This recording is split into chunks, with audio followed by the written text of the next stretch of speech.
Assalamualaikum warahmatullahi wabarakatuh. Alhamdulillahirabbil alamin wa bihi nasta'inu ala umuri dunya waddin wa ala alihi washabihi ajmain amma ba'du. Pertama-tama marilah kita panjatkan puji dan syukur kepada Allah Subhanahu wa taala karena atas berkat rahmat dan karunia-Nya kita semua bisa melanjutkan perkuliahan jarak jauh ini, khususnya dalam mata kuliah Ummul Hadis. Sholawat serta salam mari kita limpah curahkan kepada Nabi besar Nabi Muhammad SAW, lalu kepada keluarganya, sahabatnya, tabi'in tabi'atnya, dan seluruh umatnya termasuk kita. Amin amin ya rabbal alamin. Perkenalkan, saya dari kelompok 6. Di sini kami akan mempresentasikan tentang syarat-syarat hadis sahih. Nah, perkenalkan, nama saya Ilma Khairunisa. Di sini saya sebagai moderator dan rekan-rekan saya yang akan menjadi pemateri, yaitu untuk materi pertama tentang pengertian hadis sahih yang akan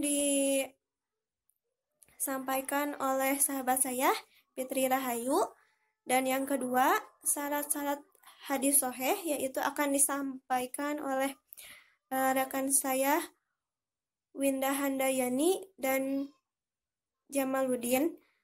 Yang ketiga yaitu macam-macam hadis sahih dan kitab-kitab hadis yang memuat tentang hadis sahih yang akan disampaikan oleh sahabat saya Angga Maulana. Dan yang terakhir, pembacaan kesimpulan akan disimpulkan oleh rekan saya Rian Nurdiansyah. Ya, untuk mempersingkat waktu, mari kita mulai saja. Saya persilahkan kepada pemateri pertama, yaitu teman saya Fitri Rahayu. Assalamualaikum warahmatullahi wabarakatuh. Perkenalkan, nama saya Fitri Rahayu. Saya akan menjelaskan tentang pengertian hadis sahih. Hadis sahih adalah sebuah hadis yang sanadnya bersambung, yang diriwayatkan oleh rawi yang adil dan dabit dari rawi yang lain, juga adil dan dabit sampai akhir sanad. Dan hadis itu tidak janggal serta tidak mengandung ilat atau yang disebut dengan cacat. Kemudian, hadis sahih adalah hadis yang memiliki kriteria hadis makbul yang bersambung sanadnya, diriwayatkan oleh orang yang bersifat udul, memiliki hafalan yang kuat, tidak terdapat kejanggalan dalam matannya, dan tidak pula terdapat cacat. Kemudian, menurut para ulama, hadis sahih terbagi menjadi dua bagian, yaitu hadis sahih li dzatihi dan hadis sahih li ghairihi, di mana hadis sahih li dzatihi adalah hadis yang dirinya sendiri telah memenuhi kriteria kesahihannya dan tidak memerlukan penguat dari yang lainnya. Kemudian, hadis sahih li ghairihi adalah hadis yang kesahihannya tidaklah berdasarkan pada sanadnya sendiri, tetapi berdasarkan pada dukungan sanad yang lain yang sama kedudukannya dengan sanadnya. Assalamualaikum warahmatullahi wabarakatuh. Saya Winda Handayani. Saya akan meneruskan materi yang telah dipaparkan oleh sahabat saya, yaitu Fitri Rahayu. Syarat-syarat hadis sahih. Yang pertama yaitu ketersambungan sanad. Sanad adalah rangkaian mata rantai para rawi yang meriwayatkan hadis dari yang satu kepada yang lainnya hingga sampai kepada sumbernya. Untuk mengetahui bersambung atau musnad atau tidak bersambungnya suatu hadis, biasanya ulama hadis menempuh tata kerja penelitian. Yang pertama yaitu mencatat semua nama periwayat dalam sanad yang diteliti. Yang kedua, mempelajari sejarah hidup masing-masing periwayat. Yang ketiga yaitu meneliti kata-kata yang menghubungkan antara periwayat dengan periwayat yang lainnya. Nah, yang kedua, syarat-syarat hadis sahih yang kedua yaitu perawinya bersifat adil. Adil secara etimologi, yaitu pertengahan, lurus, condong kepada kebenaran. Banyak perbedaan pendapat antara ulama. Memperhatikan pendapat ulama yang telah dipaparkan, agaknya dapat dipahami bahwa seorang dikatakan adil atau bersifat adil adalah jika pada dirinya terkumpul kriteria muslim, balik, berakal, memelihara muru'ah, tidak berbuat bid'ah, tidak berbuat maksiat, dan dapat dipercaya beritanya. Dengan kata lain, dapat menyatakan bahwa yang dimaksud dengan adil adalah transformasi hadis, bahwa periwayat tersebut harus beragama Islam, mukallaf, melaksanakan ketentuan agama, dan memelihara citra dirinya atau muru'ah. Dengan kata lain, keadilan periwayat ini terkait erat dengan kualitas pribadinya, sekalipun ulama mempunyai maksud yang sama dalam mendefinisikan tentang sifat adil ini, tetapi mereka berbeda dalam redaksi dan kriterianya. Ada beberapa cara menetapkan keadilan periwayat hadis yang disebutkan oleh ulama, yakni berdasarkan pertama, popularitas keutamaan periwayat tersebut di kalangan ulama hadis. Yang kedua, penilaian dari para kritikus periwayat hadis.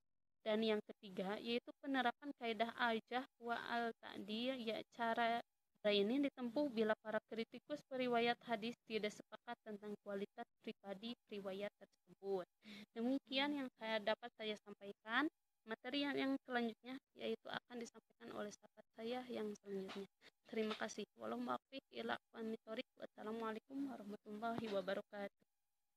Warahmatullahi wabarakatuh. Saya akan menjelaskan tentang syarat-syarat hadis sahih bagian ketiga dan keempat. Adapun bagian ketiga dari syarat hadis sahih yaitu periwayatnya harus bersifat dabit. Dan dabit itu terbagi menjadi tiga, yaitu dabit sudurun diambil dari kata sadrun yang artinya dada. Maka periwayatnya harus bersifat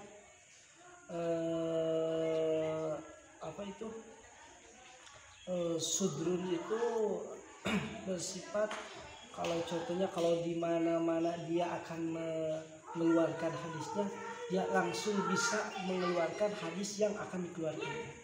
Gitu. Kedua, ada debit kitab.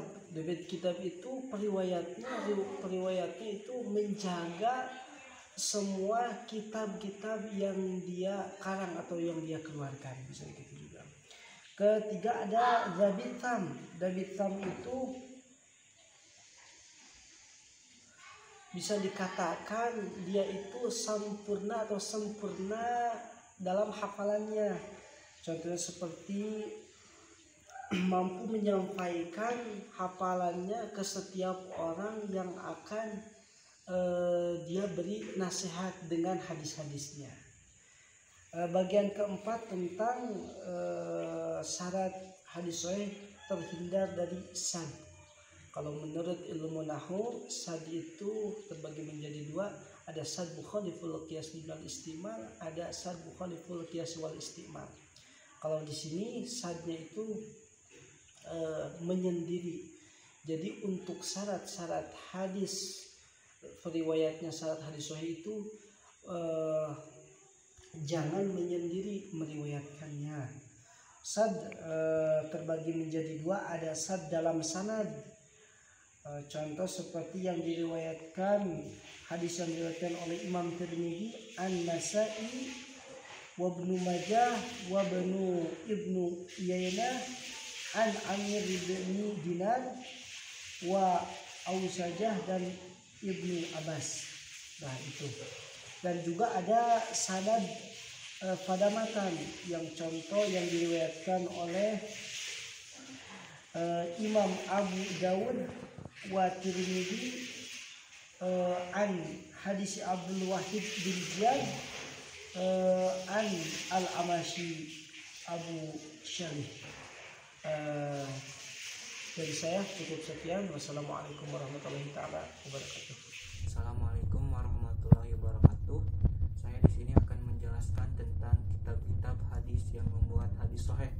Yang pertama, Sunan Al-Nasa'i oleh Abu Ar-Rahman Ahmad Ibnu Su'aib Ibn Al-Arquraisani Al-Nasa'. Yang kedua, Al-Jami Al-Sahih atau lebih dikenal dengan Sahih Al-Bukhari. Yang ketiga, Sunan Abi Daud atau lebih dikenal dengan sebutan Abu Daud. Yang keempat, Sahih Muslim oleh Abu Al-Husain Ibnu Al-Hajjaj Al-Quraisy Al-Nisaburi. Yang kelima, Sunan Al-Jami Al-Tirmidzi oleh Abu Sa Muhammad Ibnu Isa Ibnu Surah Al-Tirmidzi. Yang keenam, Sunan Ibnu Majah oleh Abdullah Muhammad Ibnu Yazid Al-Qarwini atau lebih dikenal dengan Ibnu Majah. Sekian dari saya, semoga bermanfaat. Assalamualaikum warahmatullahi wabarakatuh. Assalamualaikum warahmatullahi wabarakatuh. Saya dari kelompok 6 Ulumul Hadis akan memaparkan sedikit mengenai tentang kesimpulan materi yang telah disampaikan oleh kawan-kawan saya. Kesimpulannya yaitu hadis sahih lebih sempurna daripada hadis hasan, karena hadis sahih para perawinya adil, sanadnya bersambung sampai Rasulullah Shallallahu Alaihi Wasallam, dan juga sempurna hafalannya, kuat ingatannya, tidak janggal dan tidak ada cacat. Sedangkan hadis hasan bedanya sedikit dengan sahih, yaitu lemah hafalannya tapi yang lain sama. Meskipun hadis hasan kedudukannya di bawah hadis sahih, tapi para ulama berhujjah bahwa hadis hasan boleh dijadikan sebagai sandaran hukum Islam dalam moral dan juga akidah. Sekian dari saya. Wallahu muwaffiq ila aqwamit thoriq. Assalamualaikum warahmatullahi wabarakatuh. Baik, mungkin itu saja yang dapat kami sampaikan. Mohon maaf apabila masih banyak kekurangan. Akhirul kalam. Assalamualaikum warahmatullahi wabarakatuh.